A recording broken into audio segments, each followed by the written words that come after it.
Hello friends, मैं R Vishal sir maths YouTube channel पर आपका वेलकम करता हूं। मित्रों, इधर जब से मैं वीडियो अपलोड कर रहा हूं, आपने खूब अप्रिशिएट किया है चैनल को। काफ़ी अच्छे कमेंट्स भी आ रहे हैं। एक चीज़ मैंने देखा कि अभी मुझे देखने वालों में लगभग 26-27% लोगों ने चैनल को सब्सक्राइब नहीं किया है। तो जो लोग भी चैनल को सब्सक्राइब न किए हों और अगर वो मेरी आवाज़ सुन लें तो ज़रूर चैनल को सब्सक्राइब करें और अपने मित्रों को बताएं। वीडियो को ज़्यादा से ज़्यादा शेयर करें, लाइक करें, कमेंट करें। अगर कोई प्रश्न आपको समझ में नहीं आता है तो आप ज़रूर नीचे कमेंट बॉक्स में पूछें। एक आध दो जगह जैसे कैलकुलेशन में कहीं मिस्टेक हो गया था, एक सवाल में 11:30 और 10 का डिफरेंस मैंने आधा लिख दिया था, तो वो गर्मी भी है और जल्दी में हो गया होगा। तो कैलकुलेशन में कहीं मिस्टेक हो तो भी आप ज़रूर कमेंट करें, जैसा एक दो लोगों ने मुझे बताया। हम लोग पढ़ रहे हैं औसत में टाइप 3।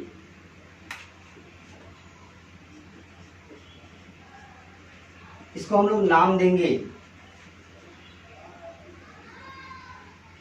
नया औसत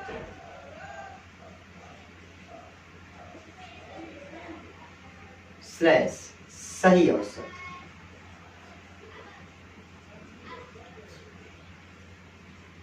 ये भी बहुत इंपॉर्टेंट है, नया औसत सही औसत। यहां से हमेशा आपकी परीक्षा में एक सवाल आ जाता है। तो पहले मैं नया औसत से सवाल समझाता हूं आपको। एक सवाल के माध्यम से मैं बात बताऊंगा आपको। सवाल आपकी स्क्रीन पे ये रहा। 5 क्रमिक संख्याओं का औसत p ज्ञात किया गया। यदि अगली 3 संख्याएं शामिल कर दी जाएं तो नया औसत क्या होगा। कई बार इसको यूं भी पूछ देता है, तो औसत में कितने की वृद्धि हो जाएगी। ध्यान दीजिएगा, मैंने यहाँ पर नया औसत शब्द प्रयोग किया है। प्रश्न में ये भी यूज करता है। कई बार आपसे सिर्फ इतना ही पूछता है कि औसत में कितने की वृद्धि हो जाएगी। तो जरा एग्जाम्पल के माध्यम से समझें। जैसे मैंने आपसे बोल दिया, कोई संख्या ले लिया 5, 1 2 3 4 5। मैं आपसे बोलूं इसका औसत क्या होगा, तो आपने कहा इन पांचों संख्याओं का औसत होगा first term plus last term divide by 2। तो 6/2 का मतलब कितना होगा 3। अब मैंने आपसे बोला कि अगली 3 संख्याएं और शामिल कर दीजिए, तो ये क्या हो जाएगा 1 2 3 4 5, अगली 3 6 7 और 8। अब मैं आपसे बोलूं इसका औसत क्या, इस नए सेट का औसत क्या होगा, तो आप कहेंगे first term plus last term divide by 2। 8 और 1 9, 4.5। कितना औसत हो गया 4.5। पहले औसत कितना था 3, कितना बढ़ा 1.5। औसत कितना बढ़ा 1.5। एक बार और देख लें आप।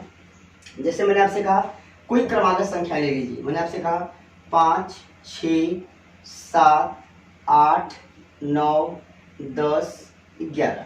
सही है, ये क्रमागत संख्या है। औसत निकालिए, तो क्रमागत संख्याएं first term plus last term divide by 2। 11 5 16/2 कितना 8। अगली 5 संख्याएं शामिल कर दिया जाए तो कहां से 5 से कहां तक जाएगा 5 6 7 एंड सो ऑन। 11 के बाद 12 13 14 15 और 16। 5 संख्याएं 1 2 3 4 5। सही है, ये भी संख्याएं क्रमागत है। औसत निकालिए, फर्स्ट टर्म 5 लास्ट टर्म 16/2।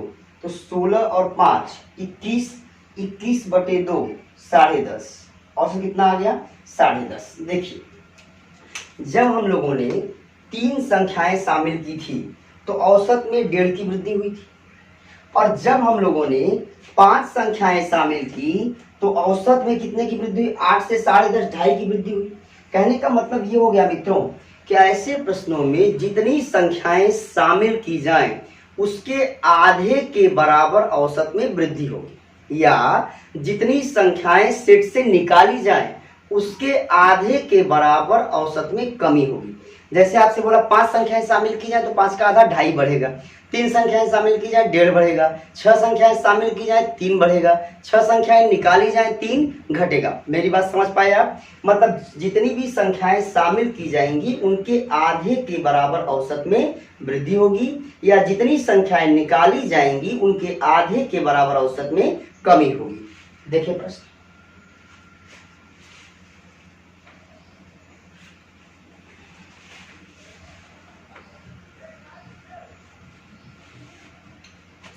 सवाल क्या था, 5 संख्याओं का औसत p ज्ञात किया गया। कितना ज्ञात किया गया p। कितनी संख्याएं शामिल की गई 3। औसत में कितने की वृद्धि होगी 1.5 की। अतः नया औसत कितना होगा p + 1.5।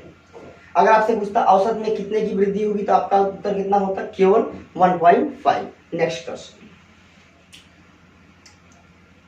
प्रश्न आपकी स्क्रीन के ऊपर ये रहा, 9 क्रमिक संख्याओं का औसत n ज्ञात किया गया, यदि अगली 2 संख्याएं शामिल कर दी जाए तो नया औसत क्या होगा? आपका ऑप्शन कुछ ऐसे था, option A 1, option B n-1, पूरा एग्जैक्ट ऑप्शन लिख देता हूं मैं। 2 की वृद्धि होगी वही रहेगा, 1.5 की वृद्धि होगी, 1 की वृद्धि होगी,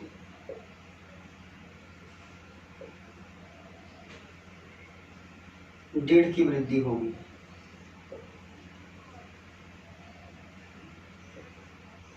वही रहेगा। और चौथा ऑप्शन था 2 की वृद्धि होगी।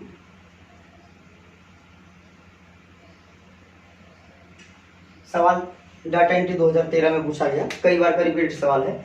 तो देखिए 9 क्रमिक संख्याओं का औसत n ज्ञात किया गया, यदि अगली 2 संख्याएं शामिल कर दी जाए, कितनी संख्याएं शामिल कर दी जाए?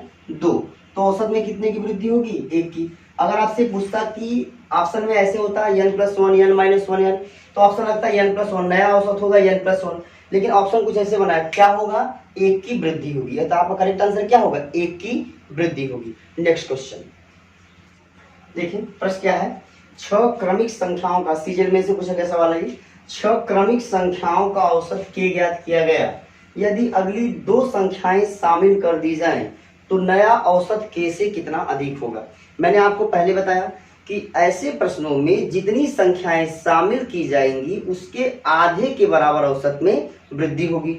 अब चूंकि यहाँ पर कितनी संख्याएं शामिल की गई हैं? 2 संख्याएं, अतः औसत में कितने की वृद्धि होगी? 1 की। नया औसत k से कितना अधिक होगा? 1। यही आपका करेक्ट आंसर। मैंने पहले दिन औसत में आपसे कहा था कि अगर आप मेरा साथ देंगे तो ऐसे प्रश्नों, औसत के प्रश्नों में आपको पेन चलाने की बिल्कुल भी जरूरत नहीं है। अब मैं आपको बताऊंगा सही औसत के बारे में एक प्रश्न के माध्यम से। देखिए आपकी स्क्रीन पर सवाल ये रहा, बहुत इंपॉर्टेंट प्रश्न है ये भी परीक्षा में खूब पूछा जाने वाला सवाल है। आपसे क्या बोल रहा है? 50 संख्याओं का औसत 36 ज्ञात किया गया। कोई 50 संख्याएं थी जिनका औसत कितना ज्ञात किया गया? 36, परंतु बाद में पता चला कि एक संख्या 52 को गलती से 25 लिख दिया गया, सही औसत क्या होगा? यहाँ पर आपसे क्या पूछा? सही औसत क्या होगा? तो पहले इसका बेसिक तरीका देखिए, 50 संख्याओं का औसत 36, संख्याएं कितनी है? 50, औसत कितना है? 36, अतः इनका योग कितना होगा? 50 गुणे 36, कितना योग होगा? 50 गुणे 36, कितना आ जाएगा? 5 छंग 30, 5 से 15 3 18, अतः 1800। अब आपसे बोला एक संख्या 52 को गलती से 25 लिख दिया गया था, इसमें ऐड करना था 52, ऐड हो गया 25, तो आप क्या करेंगे? 1800 में 52 जोड़ेंगे और 25 घटाएंगे, फिर इसको 50 से भाग करेंगे। सही है, तो 52-25 का डिफरेंस 27, अतः हो जाएगा 1827 बटे 50, कहने का मतलब आ जाएगा 36.54, 36.54। सही है। अब ये तो बेसिक तरीका, यहाँ भी बहुत कैलकुलेशन की जरूरत है, लेकिन इतना भी करने की जरूरत आपको नहीं है। कैसे? देखिए 50 संख्याओं का औसत कितना ज्ञात किया गया मित्रों? 36। अब एक संख्या 52 को गलती से 25 लिखा गया, तो 52 और 25 का डिफरेंस कितना होगा? 27। 52 और 25 का डिफरेंस कितना होगा? 27। 2 2 4 7 5 12, 52। अब देखिए यही 27 एक्चुअल में ऐड करना था आपको 52, और आपने ऐड किया है 25, तो कितना कम ऐड किया? 27। अगर वही 27 ऐड हुआ होता तो 50 भाग में बटा होता, औसत निकाल रहे हैं, तो हम सीधे सीधे 27 को 50 से भाग करेंगे, कितना आ जाएगा? 0.54। चूंकि ज्यादा के स्थान पे कम लिख दिया गया, अतः औसत बढ़ जाएगा और उत्तर हमारा हो जाएगा यहां से 36.54, 36.54। मुझे पूरा विश्वास है कि बात आपको समझ में आई होगी। सही है।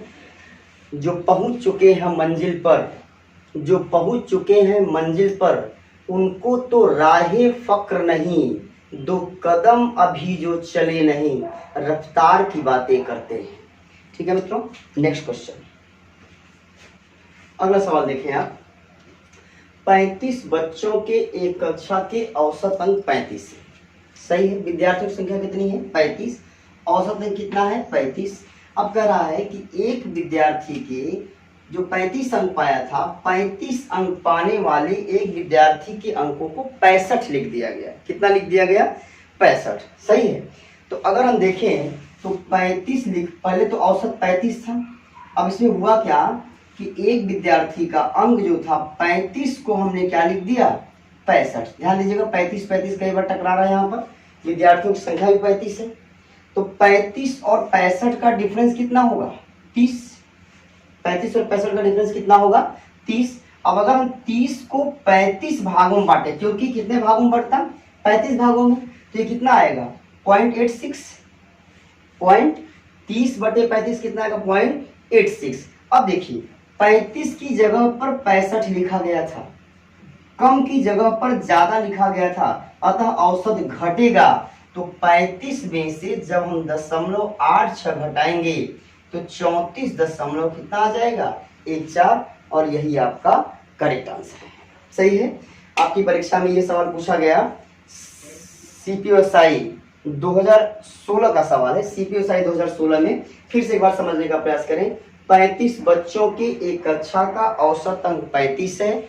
अब 35 विद्यार्थी भी है, औसत भी 35 है। फिर 35 यूज किया है, कह रहा है कि एक विद्यार्थी जो 35 अंक पाया था उसका अंक 65 ऐड कर दिया गया था। तो अगर हम देखें तो 35 और 65 का डिफरेंस कितना 30। सही है, अब ये 30 हमने क्या किया ज्यादा ऐड किया, तो यही 30 कितना भाग में बटेगा 35, क्योंकि विद्यार्थियों की संख्या भी कितनी है 35 है। तो 30 को 35 भाग में बांटेंगे कितना 0.86। अब चूंकि कम की जगह पर ज्यादा ऐड किया गया था, अतः हमारा औसत क्या हो जाएगा कम हो जाएगा। तो 35 में से 0.86 घटे कितना आएगा मित्रों 34.14। नेक्स्ट क्वेश्चन, अगला सवाल, 7 संख्याओं का औसत 18 ज्ञात किया गया। उनमें से एक संख्या 17 को 31 से बदल दिया गया। कोई 7 संख्याएं थी जिनका औसत कितना ज्ञात किया गया मित्रों 18। उनमें से एक संख्या 17 थी जिसको क्या कर दिया गया 31। तो देखिए संख्याओं संख्याओं की संख्या कितनी है 7।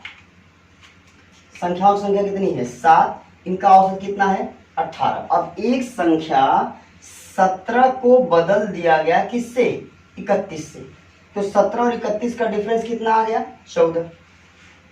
17 31 का डिफरेंस कितना 14। अब ये 14 कितना भाग में बटेगा 7 भाग में, अतः कितना आएगा 2। चूंकि 17 की जगह 31 लिखा गया, 17 को 31 से बदल दिया गया। ध्यान दीजिएगा 17 को 31 से बदल दिया गया, कहने का मतलब 17 हटाकर 31 लिख दिया गया।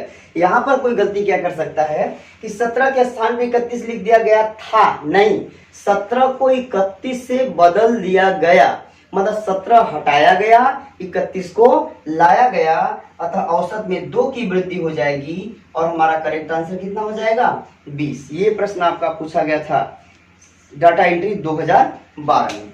नेक्स्ट प्रश्न, बात समझ में आई कि नहीं, एक बार मैं फिर से आपको समझा दूं। 7 संख्याओं का औसत 18 ज्ञात किया गया था। कह रहा है कि उनमें से एक संख्या 17 को 31 से बदल दिया गया, मतलब 17 को हटाकर 31 लिख दिया गया। अतः हमको यूज किसका करना पड़ेगा 31 का डिफरेंस 14, 14 7 भाग बटेगा 2 आएगा, औसत हमारा 2 बढ़ जाए, कितना हो जाएगा 20। अगला सवाल आपकी स्क्रीन के ऊपर ये रहा, 14 छात्रों के प्राप्तांकों का औसत 71 था। कोई 14 छात्र थे जिनके प्राप्तांकों का औसत कितना था 71। बाद में पता चला कि एक छात्र के अंक 56 की जगह 42 और दूसरे के 32 की जगह 74 चढ़ा दिए गए। अब यहाँ पर देखिए 2 संख्याएं चेंज हो रही हैं, 2 छात्रों का अंक चेंज हो रहा है। तो हमारे पास छात्रों की संख्या कितनी मित्रों 14, और इनका औसत कितना ज्ञात किया गया था 71। लेकिन बाद में पता चला कि एक छात्र के अंक 56 की जगह पर कितना चढ़ाया गया 56 की जगह पर 42 और दूसरे का 32 की जगह पर 74। तो मतलब हमको ऐड ये करना था, हमने ऐड ये कर दिया। तो 6 और 2 8, 5 और 3 8, अतः हमको कितना ऐड करना था 88। हमने ऐड कितना किया 4 और 2 6, 7 4 11, 116। तो 12 और 16, अतः हमने कितना ज्यादा ऐड कर दिया 28। 88 और 116 डिफरेंस कितना होगा 12 इधर नीचे है और 16 ऊपर 28। अब ये 28 यहाँ तक दिखेगा कि नहीं, ध्यान दें। 56 32 कितना 88, 42 74 कितना 116, 88 और 116 का डिफरेंस 28। हमको ऐड करना था 88, हमने ऐड कर दिया 116। अब ये 28 14 भाग में बटेगा क्योंकि विद्यार्थियों की संख्या 14, 14 दूनी 28। चूंकि कम की जगह पर ज्यादा ऐड किया गया है अतः हमारा औसत 2 घट जाएगा। 71 में से 2 गया कितना 69, अतः सही औसत कितना होगा मित्रों 69। तो इस प्रकार से मुझे पूरा विश्वास है कि आपको नया औसत और सही औसत दोनों टॉपिक का आदेश समझ में आया होगा। अगर आपको ना समझ में आए तो आप कमेंट भी कर सकते हैं, वीडियो को रोक रोक कर देखें और मैं अपनी तरफ से पूरी मेहनत कर रहा हूं कि आपको चीजें कायदे से समझ में आए। मिलते हैं नेक्स्ट वीडियो में। Thank you, all the best.